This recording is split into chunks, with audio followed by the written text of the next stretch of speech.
Good evening and welcome to this week's edition of the Pete Mezzetti Show. I'm your host, Pete Mezzetti. My guest this evening is Chris Aniskovich, who is chairman of the Town Council for the Town of Clinton. Chris, welcome. How are you? Good, Peter. How are you? Good. Good to see you, my friend. It's been a while. Yeah, it's been a while. It has. Been hibernating. Sure. So, Chris, what's new and what's going on in the Town of Clinton? Well, it's been an interesting couple months, so kind of slowly creeping back to normal. Last Monday, we opened up Town Hall. Okay. So it had been closed for a while by appointment only, so we were accepting people, but they'd have to call in and make an appointment in order to conduct any town business. So that came out last Monday, and that gives people a little sense that things are slowly getting back to normal, but it's still hard and it's still kind of difficult for everyone that's dealing with this. And we have, as a town council, all of our meetings are Zoom meetings, which makes things a little bit even more difficult. Yeah. Communication-wise, it's hard. But everybody's kind of dealing with the same things, so we just got to deal with it for now and see what happens, and slowly, little by little, get back to normal. Exactly. And last time you and I were together, yep, we just switched over to the Town Council form of government for the Town of Clinton. How are things going? Going great. Good. Going good. Yeah. Good. The town manager. I think we're very lucky to have Carl in here, Carl Kilduff. Obviously, going into the budget season immediately, number one, it was a big benefit to have him on here because it was something that he dealt with in the past. And then also in light of the recent events of the pandemic and everything else we're dealing with, it's great to have a professional that's involved and that's running the town and dealing with things on a daily basis that, kind of relieves the council to kind of normally do things that they're supposed to do, but again, becoming more difficult because we're limited to kind of what we can do. But budget-wise, it was a great season. Through the executive orders, it was put on us that the council and the municipality, we had the authority to set the budget. We decided that probably we would still do a public virtual hearing, which we did. Yep. That worked out really well. We got almost 100 email responses from people in town, and then we had a lot of individuals that were on the call. So it still gave the people in town the ability to speak on behalf of the budget and what they felt the town should do.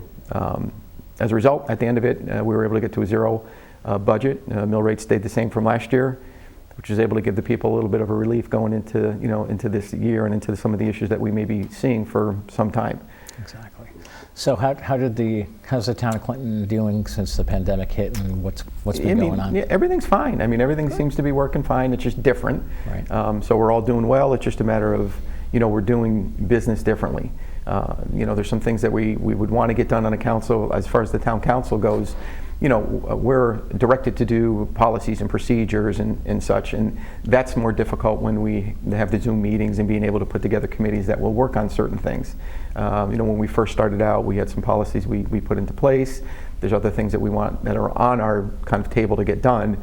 And at this meeting, next meeting is on Wednesday. We'll start talking about that stuff again to kind of start moving things forward so we can make it seem like we're doing something, because a lot of times we go to these meetings and it's just standard stuff that we're dealing with, and we want to make it seem like we're getting back to normal and we're working on things for the benefit of the town.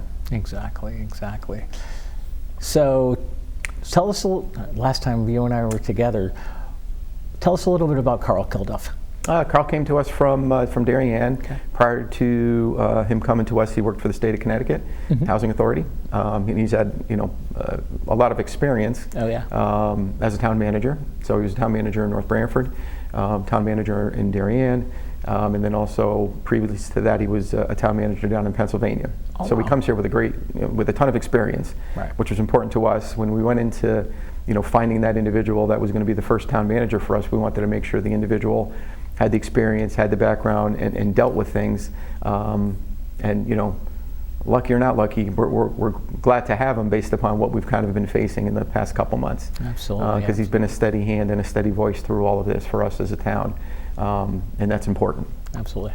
Now tell us about the budget process. Obviously, it's been different this year and years past.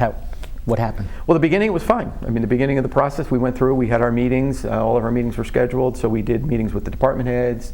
Carl had put forth the budget that also had some reductions prior to us getting it. So the process is that the town manager meets with all the department heads and they discuss the budget. So he has a bigger impact because obviously the Board of Finance is gone under this form of government, so we don't have that. It technically falls to the town council, but essentially we're looking for and accepting, comments from the town manager who can deal with that, because his interaction with the department heads know what they're looking for, know what they need, know what they don't need, right. which made it easier for us. So the beginning process was we had meetings with the department heads, so we went through all the normal procedures that a Board of Finance would, and then obviously the world changed, and then we had to change some of the things around. So that part of it was more difficult because people felt that they weren't going to be able to be heard on our budget. We normally go to referendum. That was gone, via the executive order that the governor set down, that the municipalities, whatever governing body the municipalities had, they would set the budget. So it fell into our laps. But again, I think we did a good job at making sure that the public was heard and, made them feel like they had a voice in this, even though they weren't voting on it. Absolutely, absolutely. And let's talk about what's going on with the Unilever property. Yep, Unilever last month, one of the virtual meetings, got his approval to start on the apartments over at that property, so he'll be doing that. The main building of Unilever, he was working on getting some state tax credits, historic credits from the state. Sure. That process takes a little bit longer, so some of this stuff on that end slowed down a little, but it hasn't stopped. He's still working to do, to go forward with that project. He's just looking to get some tax abatements on that. So apartments are a go. Again, COVID is kind of slowing things down. Yep. But he's still, in the process of working through it. He will be moving into town. He'll have an office over there, so it'll be good. And that's something that's obviously important to our town. Train station next to it obviously is a huge help for that project. Absolutely. That will be done in January of 2021. Okay. Is the target date. So everything's moving forward on that. That area being fully developed, I think would be great for the town. Now, what exactly are they doing over at the train station? Right now they're doing the walkover, so they're doing platforms on each side now, where in the past we only had one. Yep. Now we have two. We're being told that there's going to be more stops and more frequent stops at that platform. Oh, cool. So it'll be helpful. So the apartments that are going in, people that wanted to maybe, live somewhere else, work in New Haven or do something else, it'll obviously be beneficial that, something like that is there as well. I was going to say, are they actually going to have kiosks or have a ticket office to sell tickets at the train? Yet. No? Okay. No, because that's, you can buy the tickets right on the train for that route. So. Right. Yeah, but it's good. It's good that it's in. It looks good. It's going to look really good, and it's going to be, part of an entrance to the downtown that we have. Exactly, so exactly. It's good. And we're going to also got to talk about what's going on up at the old Morgan property. That again has its final approval from the town, so we've given it the final blessing. Greylock Properties has their final approval from the town. Okay. They're waiting on a couple other approvals from the Health District and DOT, which are both in the process.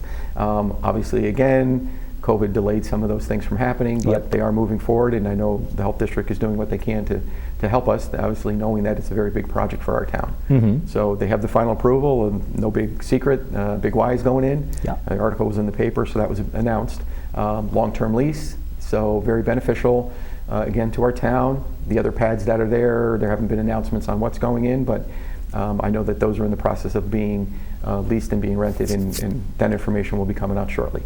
I was going to say, so when do you think everything's going to be up and running? And at the meeting that he got approved, there was talk, and this was again pre-COVID, that he was hoping for the end of the summer to break ground, which would be to start demolishing the building and going through that path. So we're all hoping it's going to be that, but again, we at least know that it's happening. So for the town, it's important because we know what's happening. The approval for the town has been approved. So we're in good shape on that as well. Exactly. So really good things happening. It is. It's going to be a great thing happening. It is. Now let's talk about what's going on at the town beach and the aspect of what's going on at the beach. And so a lot of the COVID things that are going on, people, obviously, a lot of things have changed. So there are executive orders that obviously as a town we need to follow. So there's things that we really can't do that if we're directed to do something via an executive order. Right. So there's been some talk about limiting the people that can go to our town beach and limiting visitors and residents to residents only. Right. Unfortunately, we can't do that.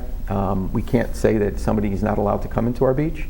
So the beach has to stay open to everybody. Unfortunately, some people feel uncomfortable with that, and there's not much we can do about it. No. There is a fee that's higher for non-residents than it is for residents.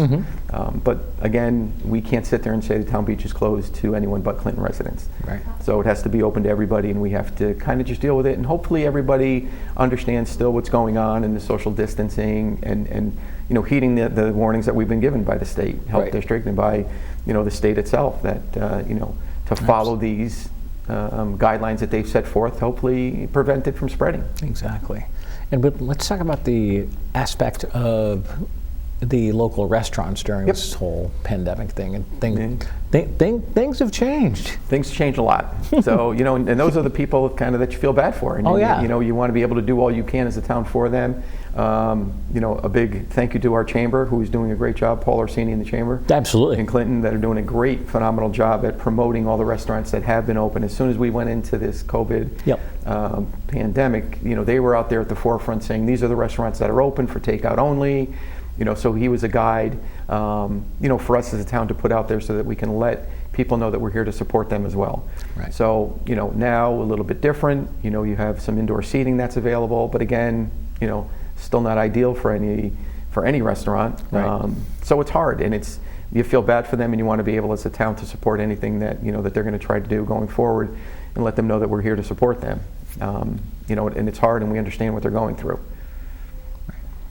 And as far as what else is going on in town that we can educate everybody about? Yeah, I mean, most of it is just related to what we're going to kind of do getting through the next couple months. Kids will be back to school soon. Yeah. Some of the other great things, obviously, that have gone on in town recently is you want to make sure that they understand that like the graduation that we had at the Morgan School, it was terrific. I spent some time during the day up there at the event. Absolutely. You want to thank the Alumni Association, the PTA. Mary Ann O'Donnell, who was our superintendent of schools, did an outstanding job putting this together with her administration, the Board of Education, everybody. It was just an outstanding event, and the kids were able to do something, that would kind of put a smile on their face even through all the stuff that we're going through. Absolutely. So a big thank you to all them that did all that. It was very important that we did it. Absolutely. The other things that that you see going on in town, a lot of the people, Families Helping Families, the food pantry, all of these people. The one thing that that I think that good that's come out of this, that most people knew, but more people know. So we all knew what a lot of the people in town would do in helpful ways for each other. This is completely different, where people were just, the amount of emails, the amount of calls of, if you need any help, let us know. Right. The food pantry, the number of families that they've served every week and continue to serve every week is incredible. Absolutely. And the people that are donating and helping out and just trying to do anything that we can in town to put a smile on somebody's face, during these times. People downtown, in the little arts district, giving away bags so kids can, put pictures together and do art this thing. Absolutely. And it's hard. And, going into the fall, again, it's, there is an unknown. Again, we're working towards getting the kids back into the classroom. But again, it is an unknown. We really don't know what's going to happen. So you kind of have to set yourself up to be in a position to change on the fly, so that if something does happen, how are we going to combat that to do what we need to do? Exactly. So there's got to be a plan, there's got to be a secondary plan, and in some cases a third plan. Exactly. So, but it's been great. The meals that we've been handing out to the kids that needed meals, unbelievable. The amount of effort and energy that they put in, and they continue to do that, is just it's great to live in a town that in times of need anybody will help out. Absolutely. And that's what we have. And obviously, with what's going on, I guess the summer meals program is going to be going on for a while. They're going to continue to do it as long as they can. Oh, cool. Because it's hard, and we understand. Right. Summer school is limited as well. So, we have a population that needs that, and for us, we need to be there in order to support them. During this time. Right. And now, what do we think about what school's going to look like in the fall, or that's a who knows question. That's a who knows question. Luckily, that's a Board of Education. Yeah, exactly. We don't need to. Carl, obviously we'll be dealing with Mary Ann on that part. The Board of Education would have a very big impact on that as well. But the guidance is there. So the guidance is masks that will be worn. Yeah. So there's some guidance that's put out. Again, we're a couple months away from that, so we don't know. So if things start to change in the next couple months, then it's up to the districts, local districts, to have a plan in place should things change. Right. So what will they put in place? And again, we don't really I don't have a clue of it. Right. You know, that's something that Mary Ann and her group and the Board of Education would have to sit down and come up with something. And it's going to be hard. It's going to be hard, you know, should this take a turn the wrong way, you know, exactly what are they going to do? Right.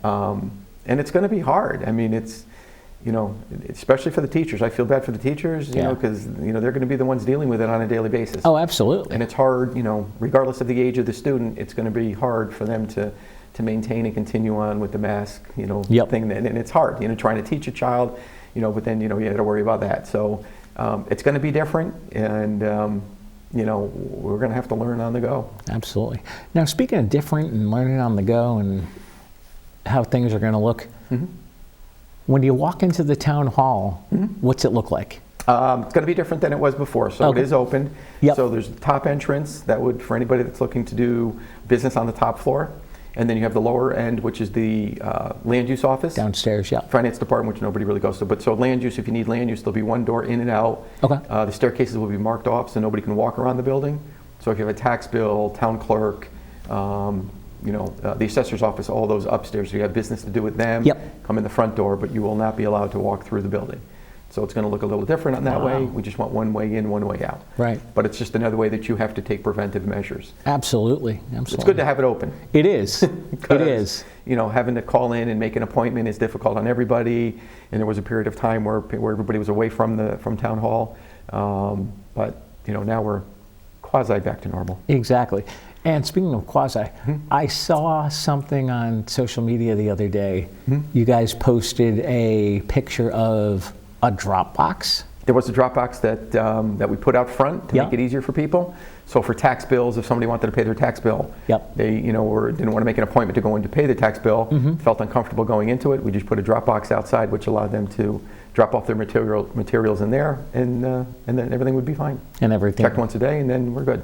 Just little things that you have to do. Oh, absolutely. People, you know, everybody's different. Absolutely. You know, we just want to make sure that they're comfortable doing what they're doing. Yeah, right. We didn't want to then tell everybody you have to go pay online, because there is a charge to pay online. Yes, there is. That's right. Yeah. So, you know, you give them the ability to write a check, dump it in the box without having to enter the building. There you go. And the box is checked, and and it's good. Checked on a daily basis, and it's all in place. The box is still there? It's still there for now, yeah. Okay. Yeah. Where is it? Right in the front entrance. Okay. Front entrance of the building. Yep. Right at the front door. I'm going to say I haven't walked in. So the back entrance of the building is for land use, so people can park in the back and go into the door in the back of the building in order to get to land use. So it limits the exposure. How much the exposure of somebody having in the building. Absolutely, and I'm sure you're there every day. Or no. No.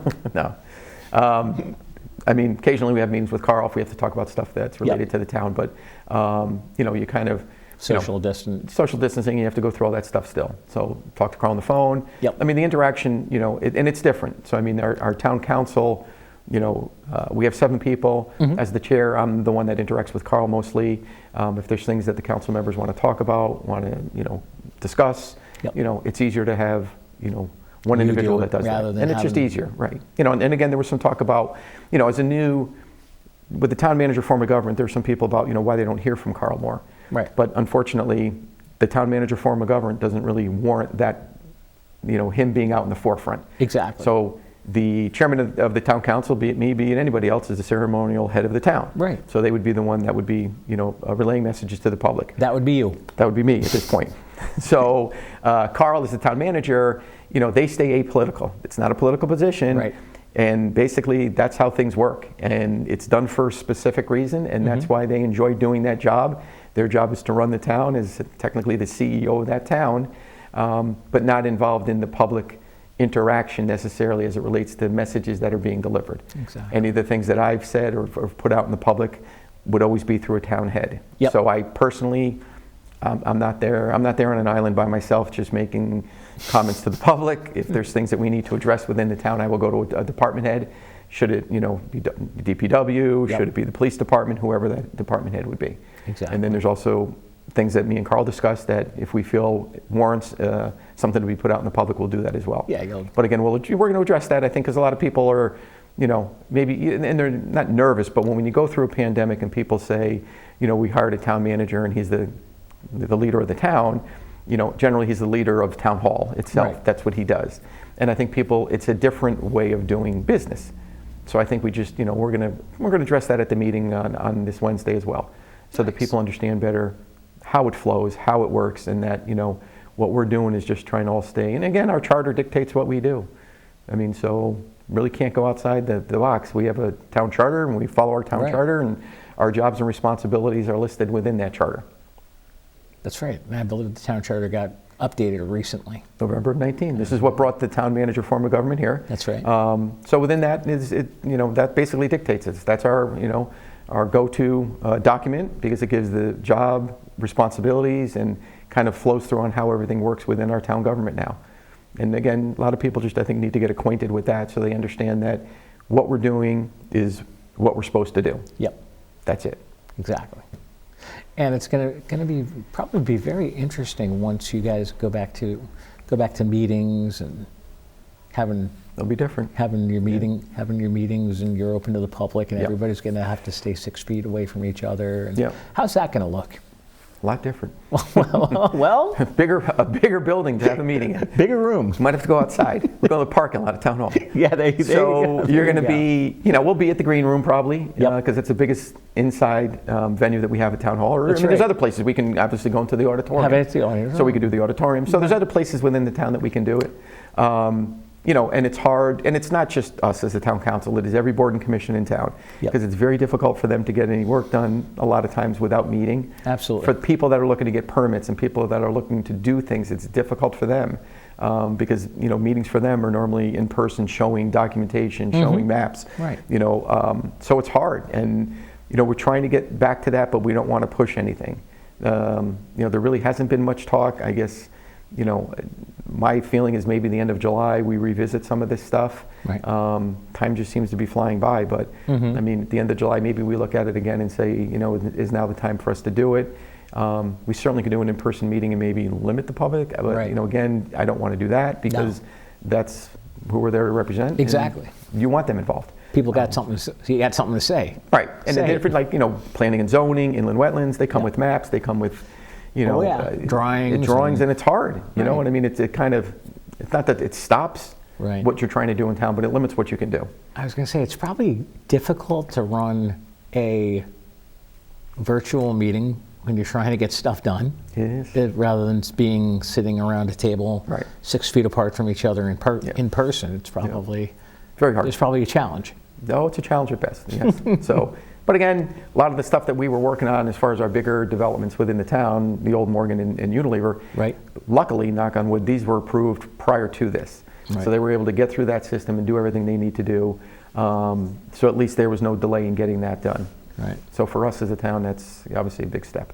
One thing we do have to mention, because we're talking about the town of Clinton and everything, that Valley Shore Community Television also carries your meetings. Let's talk about that. Excellent. No, it's great. I think it's important that, the people that can't attend the meetings, that you're there to help us, show what we're doing, so that people understand what we're doing, people understand the things that are going on. Absolutely. I've been a big proponent of, communication out to the public. That's what I said from the beginning. It was important for us as a town to make sure that the town knew what we were doing, because less questions, less, rumors, less doubt that goes on, and you don't want that, because you want to stay positive about the things that are happening in town, and the more information you can give to people, the better it is for everybody. So that there's no questions around that and involved in that. And so that's what we want to do. We want to make sure that we get it out, and you're the venue for us to do that, and it's great. And we can direct people to that. They're always posted, so it's great. Absolutely. And when do we think we're going to go back to a in-person meeting? We have a meeting Wednesday. Can we do it then? No. No. Again, you know what I mean? We don't know. When the time is right. When the time is right, can we say that we'll revisit it, probably at the end of July? I would assume that's when our next target date will be, in line with what the executive orders that have come out. Exactly. We're in phase 2. They're saying at a minimum 3 weeks from phase 2. There'll be other things that they work to. Seeing on what's going on in other parts of the country. I don't know, how much that will limit or not limit us. Every day there's obviously comments that come out through the governor's office about what they may or may not want to do going forward. So you just have to kind of stay tuned as far as what that is. In the meantime, you guys will still be carrying it on a video feed, and we'll continue to do what we're doing until they tell us have at it and go back to normal. Exactly. So we hope sooner rather than later. But, exactly. And it's hard. And it's hard for everybody because, especially for what we've gone through as a town. We've changed our form of government. So some of the things that we changed, we started out, with those in-person meetings, and then all of a sudden you're done, you stopped, and then it's completely different. Right. So it's hard. Right. And I right before the pandemic happened, Yep. I stopped by to meet Carl for the first time. Yep. Very nice. He's a very good guy. He's a very he Yep. was very hospitable, Yep. very welcoming to me. Hi, how are you? Yep. And he's very smart. I mean, he's, Oh, yeah. and that's the benefit. I mean, we're lucky as a town that we don't understand that we got into this new form of government. We were lucky enough to find somebody that was experienced and has dealt with, some of the things that he's dealt with in his previous jobs have been not at this, level, right. But very big issues that they've had. So for him to be here, sitting in that chair at Town Hall, is a huge relief. Personally to me, yes, and I think as a town, Absolutely. because again, it helps us. There's somebody here that's going to direct us as a town what to do, and that's a huge benefit. Exactly. To the town. Before I forget, if people want more information on the town and what's going on, where should they go? We've updated the website. A lot of people are having questions or concerns about being user-friendly, so we've updated that. One of the policies, so that's the clintonct.org website. One of the things that we first did was update a policy that allows any party, political party in town, Green, Yep. Republican, Democratic, unaffiliated, to apply and submit an application for a seat that's been vacated or resigned, which gives the ability for us to replace a seat with any party. So there's a policy in place now that's also listed on the website as it relates to that, which allows more people to get involved. I think that was one of the big things for me. I wanted to open it up, make it very non-political, and give everybody the opportunity to sit in a chair. Cool. I've been from the beginning. It doesn't matter what political party you're from at our table. It should be apolitical, and we should be representing the citizens that elected us to sit there, not our own party. Exactly. That's been something I've said, and I'll continue to say. We have a Facebook page now, Town of Clinton. Okay. We've been posting a lot of stuff on that, and so those are the things that we're kind of using right now to get out to the public, and it seems to be working. We're getting a lot of people that are thankful for what we're doing as a council in relaying the messages to the public. Cool. Chris Aniskovich, thanks for coming. Thank you, Peter. Thanks for coming down for some time. We'll see you soon. Thank you. Thanks, bud. On behalf of Chris Aniskovich, I'm Pete Mezzetti. Thanks, good night, and we'll see you next time.